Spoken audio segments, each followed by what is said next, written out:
احوال و مقامات پہ موقوف ہے سب کچھ، ہر لحظہ ہے سالک کا زماں اور مکان اور۔ کسی اور زمانے کے خواب میں خوش آمدید، میں ہوں جواد حمدانی۔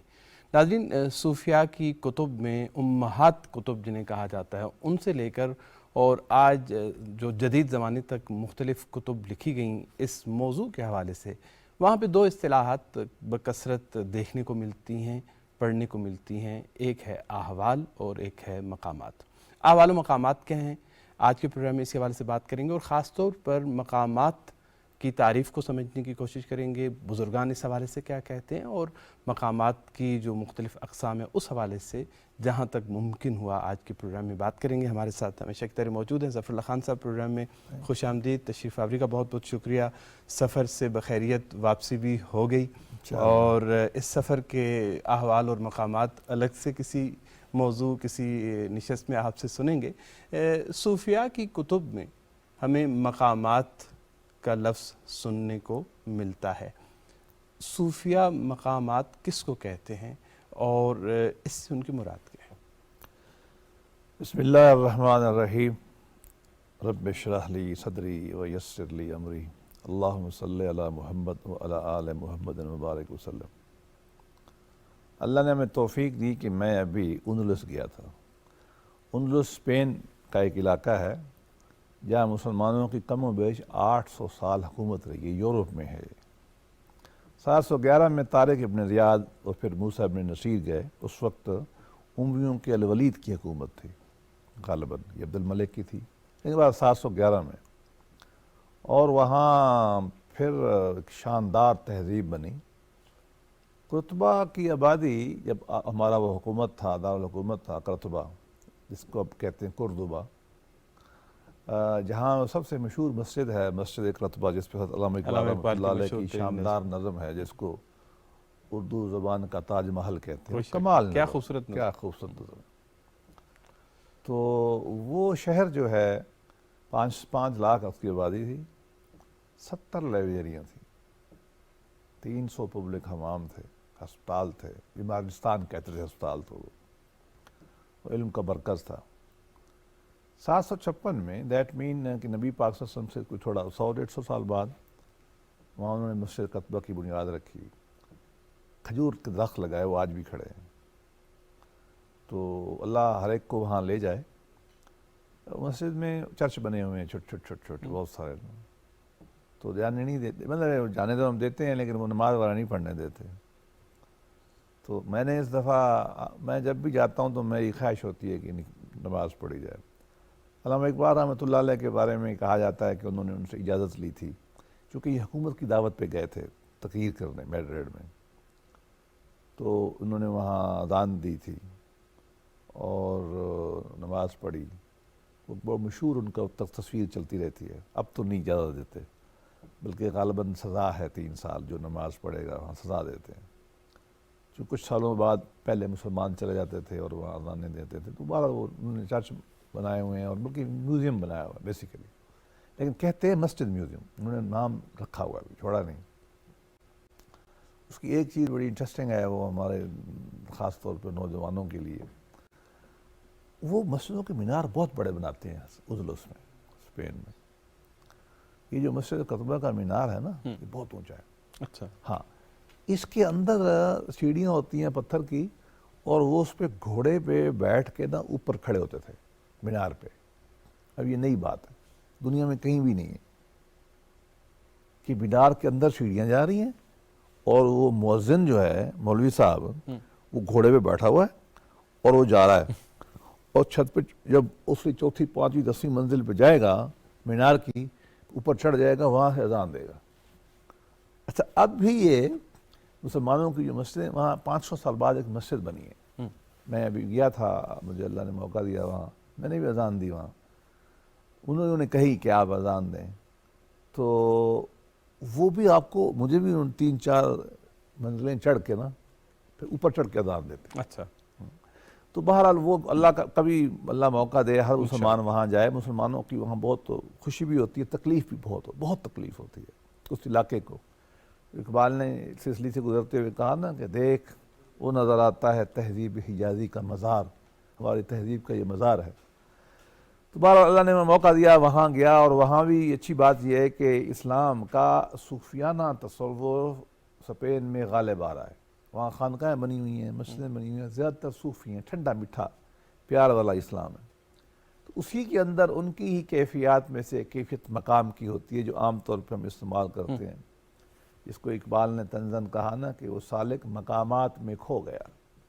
میں نے جب تصوف میں نے پڑھنا شروع کیا تو مجھے انہوں نے بہت فیسینیٹ کیا، بہت کھینچا اپنی طرف۔ تو میں نے کوئی غالباً کم و بیش 35 سال لگائے، کیونکہ مسلمانوں میں کوئی الگ کتاب مقامات پہ نہیں ہے، ہر کتاب میں تھوڑا بہت ذکر ملتا ہے، بس آگے چلے جاتے ہیں۔ اب میں پہلے کوشش کرتا ہوں کہ اس کی ہم تعریف کر لیں کہ مراد ہماری مقامات کیا ہوتی ہے، تو پھر ہم ہوتی ہے، اس پہ ٹھیک چلتے ہیں۔ تصوف ہے کیا ایک لائن میں؟ تصوف اللہ پاک کی حضوری ہے، پریزنس میں رہنا ہے۔ اب اللہ پاک موجود فزیکلی نہیں ہے، ایسے تو ہم نہیں چھو سکتے، محسوس نہیں کر سکتے۔ محسوس نہیں کر سکتے۔ وہ ایک ایسی حقیقت ہے جو ماورائی ہے لیکن حواس میں آتی بھی ہے، اس کو آپ محسوس بھی کر سکتے ہیں، وہ دور بھی ہے۔ وہ آپ کے قرآن مجید کے بقول لا تدرک الابصار، آپ کی آنکھیں تو دیکھ نہیں سکتی ہیں اس کو، دل اور کی شہرک سے زیادہ قریب بھی ہے۔ اب یہ دیکھیں نا، یہ تضاد ہے۔ اب اس کو ہم سادہ لفظوں میں کہیں یا اپنی ہماری اصطلاح میں کہیں تو خدا اللہ پاک غیاب میں، غیب میں، ہمارے مذہب میں یہ کہا گیا نا کہ غیب ہے، صوفی کہتے ہیں غیاب میں ہے، مطلب دور ہے۔ اس غیاب کو، اچھا حضور کیا ہوتا ہے؟ آپ میں حضور میں ہیں، پریزنس میں۔ صوفی کا تصوف کا جو معراج ہے، یا جو راستہ ہے پورے کا پورا، وہ خدا کے غیاب کو حضور میں بدلنا۔ بالکل، یہ میری تعبیر ہے تصوف، کہ خدا کے میں نے صاحب ظاہر ہے خدا کو میں تو محسوس کر سکتا ہوں، یا اپنے آپ کو اس کے قریب لے جا سکتا ہوں۔ اب ہم نے پہلے ڈسکس کیا کہ احسان کا مطلب بھی یہی ہے، تصوف کا مطلب بھی یہی ہے۔ حدیث جبریل میں یہی کہا گیا ہے، حضرت جبریل نے نبی پاک صلی اللہ علیہ وسلم کو یہی ارشاد فرمایا، مل احسان، احسان کیا ہے؟ اور یہ ہے کہ آپ ایسی عبادت کریں کہ جیسے آپ اللہ کو دیکھ رہے ہیں، اللہ کی حضوری میں پہنچ گئے نا۔ اور اگر آپ یہ نہیں کر سکتے تو آپ یہ سمجھیں کہ اللہ آپ کو دیکھ رہا ہے، یہ کم درجہ ہے، چلو جو سپریم میں حاصل ہو جائے۔ اس کیفیت کو جب تصوف کہتے ہیں، اب اللہ میاں دور ہے، غیب میں ہے، ہم اس کے سالک ہیں، اس کی طرف جانا چاہتے ہیں، سیکر ہیں، طالب ہیں، جو بھی اصطلاحات استعمال ہوتی ہیں، صوفی ہیں، فقیر ہیں، جانا چاہتے ہیں، اس کی طرف پہنچنا چاہتے ہیں۔ اس راستے میں بہت سارے آپ کو مقام آ رہے ہیں۔ جیسا آپ یہاں سے لاہور جائیں نا تو پہلے پنڈی آتا ہے، پڑاؤ، ہاں اچھا کہا آپ نے، پڑاؤ، گجر خان آتا ہے، گجرات آتا ہے، گجرانوالا آتا ہے، تو پھر لاہور آتا ہے۔ بالکل ٹھیک، ایک دم سے آپ سیدھا لاہور میں سکتے۔ اللہ پاک کے ہاں پہنچنے کے لیے بھی آپ کو کچھ پڑاؤ ہے۔ ایک تو آپ کو عمومی تصور تو رہتا ہے ہر وقت کہ وہ قریب ہے، آپ ہیں، لیکن اللہ پاک کے عملاً قریب ہونا، اپنے عمل میں، روح میں، مزاج میں، اعمال میں قریب ہونا، وہ ذرا لمبا کام ہے، پورا راستہ ہے، زندگی گزر جاتی ہے۔ آپ اس میں پڑاؤ ہیں، آپ جا رہے ہیں پڑاؤ۔ اچھا کمال یہ دیکھیں کہ صوفیاء کے ہاں یہ پڑاؤ عبادات کے نہیں ہے۔ اب یہ عجیب بات ہے، وہ میں یہ نہیں کہہ رہا کہ آپ عبادات نہیں کریں، وہ تو حدیث شریف میں آتا ہے نا کہ ایک آدمی عبادت کرتا ہے تو میرے قریب ہو جاتا ہے، وہ تو ہم سب پتہ ہے، تقرب کا وسیلہ عبادت، لیکن وہ اس کو گرانٹیڈ لیتے ہیں، وہ ہے، وہ تو کرنا ہی کرنا ہے نا۔ اللہ پاک کے قریب ہونے کے لیے جو مقامات ہیں وہ سارے کے سارے نفسیاتی اور اخلاقی ہیں۔ اب یہ بڑی عجیب بات ہے، مطلب کیا ہے کہ وہ کیفیات کا نام ہے، اہمیت کس کو دے رہے ہیں؟ اخلاقیات۔ اب اس میں سے مقام کیا ہوتا ہے، مقام کیسے آتا ہے؟ مقام سے مراد اللہ کے راستے میں جاتے ہوئے ایسا پڑاؤ ہے جہاں کچھ دیر آپ رہیں گے۔ میں اب تھوڑا اس کو واضح کروں، انسان کی شخصیت ایک نفسی اور روحانی سی ہے، اس پہ کیفیات آتی جاتی رہتی ہے، بالکل ٹھیک، کبھی خوشی، کبھی غم، کبھی گر گیا، کہے خندم، کہے خندم، کہے گریم، کبھی ہنستا ہوں، کبھی روتا ہوں، خیزم، کبھی گرتا ہوں، کبھی اٹھ جاتا ہوں۔ مولانا روم رحمۃ اللہ علیہ نے بہت اس کو واضح کر دیا۔ جب آپ اللہ پاک کے راستے میں چاہ رہے ہوتے ہیں تو آپ کے اوپر نا کبھی کبھی ایک کیفیت سی طاری ہو جاتی ہے، عارضی کیفیت. مثلا آپ ڈر میں پڑے جاتے ہیں، اللہ پاک ڈرنا شروع کر دیتے ہیں، رونا شروع کر دیتے ہیں. اب یہ جو عارضی کیفیت ہے اللہ پاک کے راستے میں جاتے ہوئے، یہ اس کو ہم حال کہتے ہیں. حال میں پہلے عرض کرتا ہوں، پھر مقام زیادہ سمجھ میں آئے. ٹھیک. کبھی کبھی آپ اللہ سے بڑے محبت کرتے لگتے ہیں، کہتے ہیں اللہ بڑا رحیم ہے اور بڑا کریم ہے جی. اب یہ اس اور حال ہے، آپ یہ اور نفسیاتی کیفیت ہے. اچھا کبھی کبھی اللہ پاک خوش ہو جاتا ہے تو آپ پہ مہربانی کرنا شروع کر دیتا ہے، ادھر سے پیسے آ گئے، ادھر سے خوشی آ گئی، ادھر سے جاب مل گیا. یہ بھی ایک حال ہے. کبھی کبھی آپ گھر سے نکلتے ہیں تو مشکل آ جاتی ہے، جو کام ہو رہا ہے وہ بھی نہیں ہو رہا، ہر وقت مشکل میں. یہ اس کو ہم قبض کی کیفیت، یہ کیفیت قبض ہے. گرفتگی کبھی آپ کی مزاج میں آ جاتی ہے، بغیر کسی وجہ قبض میں آ جاتی ہے. اب دو بیٹھے ہیں جو نفس، اب اس کی تعریف کرتے ہیں. جو نفسیاتی کیفیات عارضی اللہ پاک کی طرف سے آئیں اور عارضی نوعیت کی ہوں، اس کو حال کہتے ہیں. ٹھیک. کہ آپ نے 2 دن ہنسنا شروع کر دیا، 2 دن آپ ڈاؤن چلے گئے، کبھی آپ کے حالات ہر شے رکاوٹ پیدا ہو گئی. ہندوستان میں کہتے ہیں اکرو لگ گیا، آپ جو سیدھا کریں گے الٹا ہو جاتا ہے. یہ اللہ کے پاک کی طرف سے یہ حال ہے. ایک حال میں آپ کو رکھتا ہے، دوسرے حال میں رکھتا ہے، تیسرے میں رکھتا ہے. بزرگوں سے ہم نے سنا ہے، ہم پڑھتے ہیں الحمدللہ علی کل حال، کہ جو مجھے خدا حال میں رکھے میں نے خوش شکر ہے اس کا. یہ جو ٹرانزیٹری اسپرچول سٹیٹس، عارضی روحانی کیفیات، ٹرانزیٹری ٹیمپریری سائیکولوجیکل سٹیٹس جو انسان کے اوپر طاری ہوتی ہیں، ان کو حال کہتے ہیں. اور ان کی جمع جو ہوتی ہے وہ احوال کہلاتی ہے. اچھا عام آدمی کے لیے اس کی مثال میں آپ کو دوں. آپ قوالی میں بیٹھے ہوتے ہیں، بالکل. کوئی ایک کلام اچھا سنتے ہیں تو کیفیت طاری ہو جاتی. کیفیت طاری ہو جاتے ہیں. کچھ لوگ اٹھ کے دھمال ڈالتے ہیں. میں اس وقت یہ بحث نہیں کر رہا کہ دھمال ٹھیک ہے یا غلط ہے، جی جی. لیکن وہ ایک ذہنی کیفیت میں ہوتے ہیں، مست میں چلے جاتے ہیں. اس کو کہا بھی جاتا ہے کہ حال آ گیا. اب یہ وہ اس حال، اچھا یہ حال کی ایک شکل ہے ہماری رائے میں، یہ وجد کہتے ہیں. ٹھیک. ایکٹیسیس انگریزی میں کہتے ہیں کہ آدمی اپنا جو اس کا جو ریشنل کنٹرول ہے وہ ختم ہو جاتا ہے، وہ مستی میں چلا جاتا ہے. لیکن جب ایک آدمی بہت محنت کرتا ہے، لگا رہتا ہے، تو اللہ میاں کچھ اس کی نفسیاتی کیفیات کو مستقل کر دیتا ہے کہ وہ کیفیت آئی چلی نہیں گئی، وہ کچھ رہ جاتی ہے، ٹھہر جاتی ہے. اس کو مقام کہتے ہیں. بالکل. اچھا اب اس کی تعریف کیا ہوگی؟ وہ روحانی کیفیت جو اللہ دے گا اور مستقل ہو جائے گی، قدرے مستقل ہو جائے گی، وہ مقام کہلائے گا. وہ کیفیت جو عارضی ہوگی، اللہ دے گا، عارضی ہوگی پھر ختم ہو جائے گی، اس کو حال کہیں گے. اب 2 اس میں فنڈامنٹل فرق بن جاتے ہیں. عام طور پہ صوفی یہ کہتے ہیں کہ حال جو ہے یہ اللہ کی طرف سے غلبہ ہوتا ہے. ٹھیک. اس میں آپ کا حاصل کرنے کا کوئی تعلق نہیں ہے، آپ کوئی اکتساب نہیں ہے، آپ کچھ نہیں کر سکتے. خود عطا ہے، عطا ہے، آئے گا جائے گا، یہ آپ کو نفسیاتی کنٹرول میں ہے ہی نہیں. ہے نہیں. مقام میں اکتساب ہے، آپ کوشش کریں گے، حاصل کریں گے، پھر اللہ عطا کر دے گا. وہ اللہ مجاہدہ اور جو جد و جہد اس کے جواب میں ہوگا. یہ ایک تو بہت طے ہے. دوسری بات یہ ہے کہ مقام لمبے عرصے کے لیے آپ اس کیفیت میں چلے جائیں گے، رہیں گے، ہو سکتا زندگی رہیں. اور وہ جو حال ہے وہ ایک عارضی کیفیت کا. میں ان کی ایک 2 مثالیں دے دوں، پھر ہم آگے چلتے ہیں. پھر آپ اگلا سوال پوچھیں. جی جی. ارشاد. حال کا میں نے بتا دیا، غلبہ، وجد، قبض، بسط، رونا، خوش ہونا، یہ حال کی کیفیت ہے.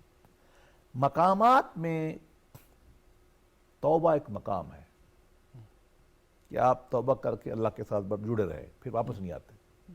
شکر ایک مقام ہے، رضا ایک مقام ہے.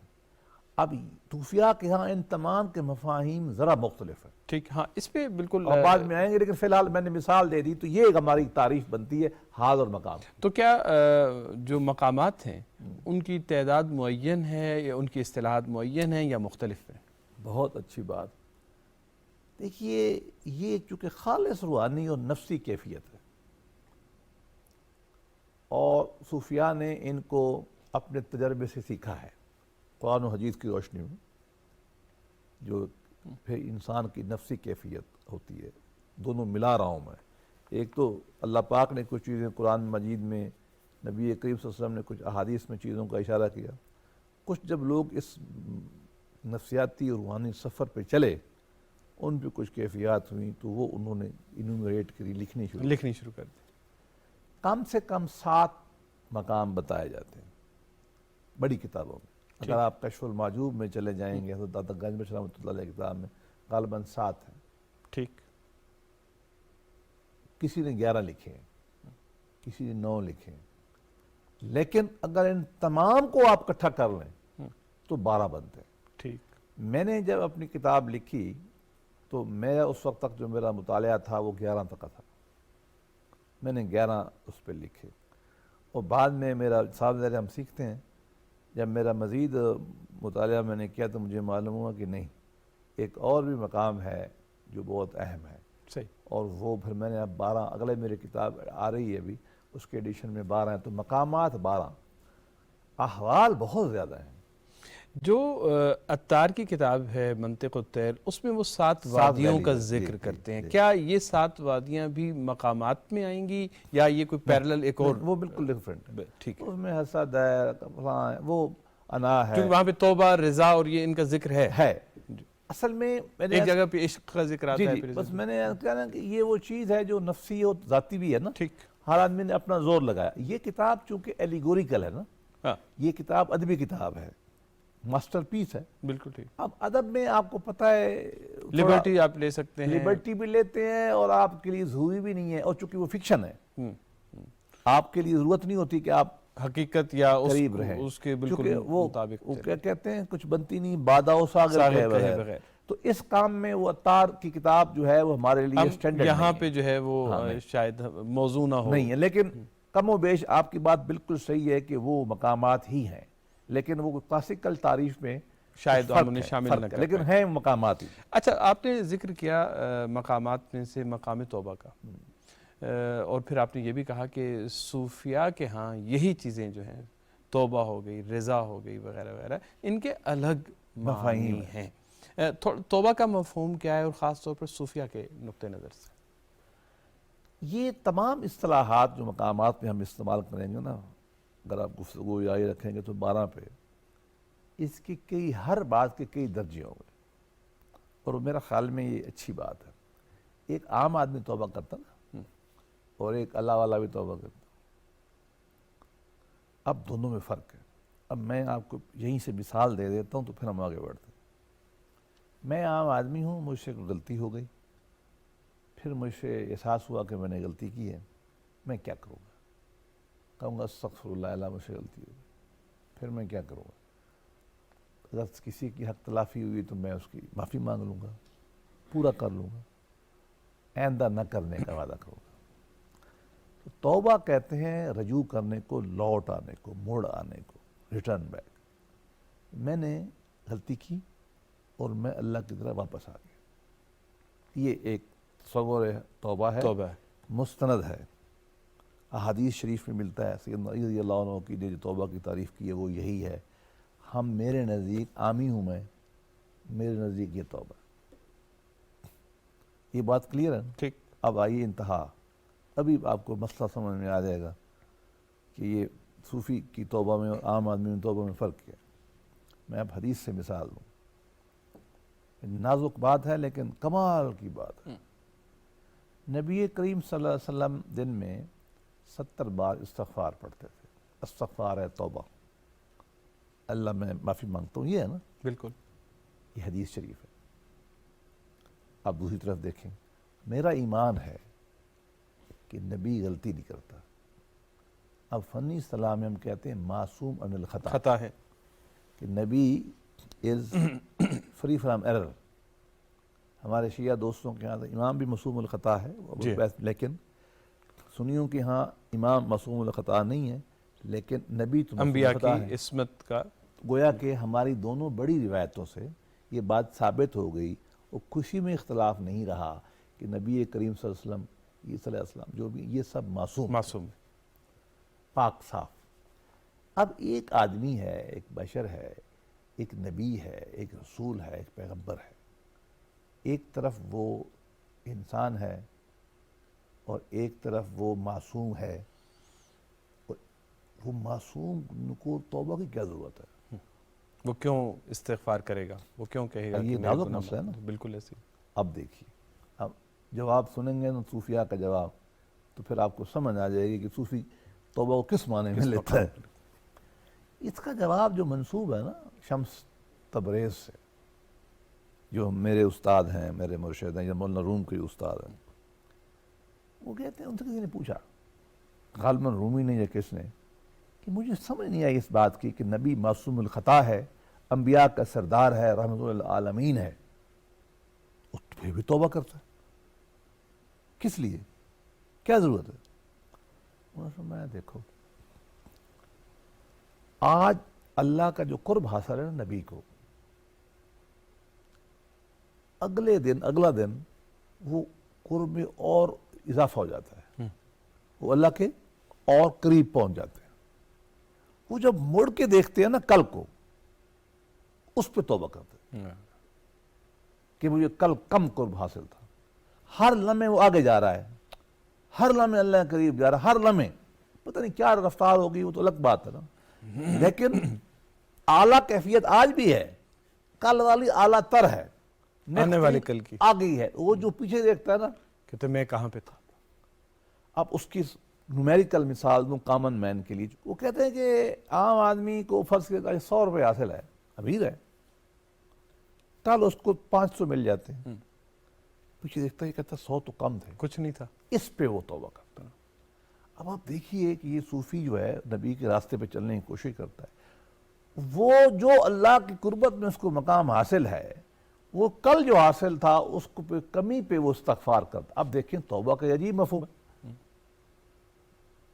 یہاں پہ گناہ کا تو مفہوم ہے تصور ہی نہیں ہے، قربت میں کمی کا مفہوم ہے. تو صوفیوں کے ہاں اور عام آدمی کے ہاں توبہ میں بہت فرق ہے. صحیح. ساتھ ہی ساتھ جب ہم توبہ کی بات کرتے ہیں تو توبہ کی شرائط بھی بیان کی جاتی ہیں. کیا صوفیاء کے ہاں توبہ کی شرائط اور عام توبہ کی شرائط یہ بھی مختلف ہے؟ نہیں، کم و بیش ایک ہے. چونکہ میں اس پہ فرض یہ کہ صوفی شروع تو ہوتا ہے شرع سے. ہمارا جو تصور ہے اللہ پاک کی بات منیمم جو اللہ نے بتائی ہے، نبی پاک نے جو منیمم بتائی ہے وہ تو کرنی ہے نا. اس سے آگے اپنا زور لگانا ہے قربت میں. تو لہذا وہ جو شرائط قرآن مجید میں احادیث مبارکہ میں وہ باندھنے پڑتا ہے. مثلا 3 باتیں لازم ہیں. ایک، پہلی جو بات ہے اس پہ اس کو ندامت کا ہونا، اے اللہ مجھ سے غلطی ہو. نمبر 2، اس کو چھوڑنا، آئندہ نہیں کرنا. نمبر 3، اگر اس میں انسان کا کوئی حق ہے اس کو ادا کرنا. اس کے بغیر توبہ قبول نہیں ہے. پہلی بات کیا ہے؟ واپس آنا، لوٹ کرو. دوسرا یہ ہے کہ آئندہ نہ کرنا، عہد کرنا. عہد ہی ہو سکتا ہے اور کیا ہو سکتا ہے، ٹھیک، پہلے ٹوٹ جائے، بعد میں آئیں گے آگے کہ سامنے میرے ڈھیر ہے ٹوٹے ہوئے پیمانوں کا. یہ آئیں گے کبھی بتائیں گے. پیمانہ اور پیمان کا جو تعلق ہے، کوئی تعلق نہیں، ٹوٹتا جائے توبہ، پھر کر لو، ٹوٹتا جاؤ. صوفیاء کے یہاں قرآن مجید میں اس کی کوئی پریشانی نہیں ہے، اس کو بلکہ پسند کیا گیا. لیکن حقوق ادا کرنا اس کے علاوہ نہیں. یہ تو ہے منیمم. اب اس سے آگے بڑھنا جو ہے صوفیاء کے یہاں ہوا. مثلا کیسے ہوگا؟ جو اللہ سے غلطی ہو گئی، زندگی بھر آپ اس پہ شرمندہ رہیں. صوفی پہ زندگی بھر رہے گا. میں ہوں، میں ایک دفعہ توبہ کر چپ کر جاؤں، وہ کہے گا مجھ سے کیوں ہو گیا یہ؟ قرآن مجید میں کہا وَالزَّاجِرَاتِ زَجْرًا، یہ اپنے آپ کو کوستے رہتے ہیں. نفس لوامہ کی کیفیت ان کو مل جاتی ہے. اور اس کے بعد اگر وہ کسی آدمی کی غلطی کر بیٹھا تھا، اس سے معافی مانگی ہے، تو زندگی بھر غلام رہے گا اس کا. بالکل صحیح. گفتگو چونکہ ابھی اس حوالے سے کافی باقی ہے، توبہ کا اس کو جو موضوع ہے اس کو آگے بڑھائیں گے.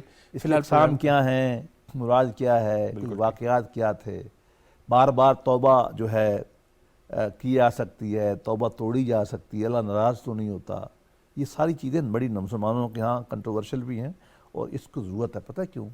توبہ کا تعلق اللہ کے رحم کے ساتھ ہے. اس کو ہمیں کھولنا چاہیے. ہم مسلمانوں کو بہت ڈرایا ہوا ہے، ٹھیک. ڈرایا ہوا ہے. ہم ذرا کھولیں گے کہ اللہ کتنا رحیم ہے. توبہ کا رحم سے تعلق ہے. چلیں یہ پھر انشاءاللہ آئندہ پروگرام میں ظفر اللہ خان صاحب تشریف آوری کا بے انتہا شکریہ.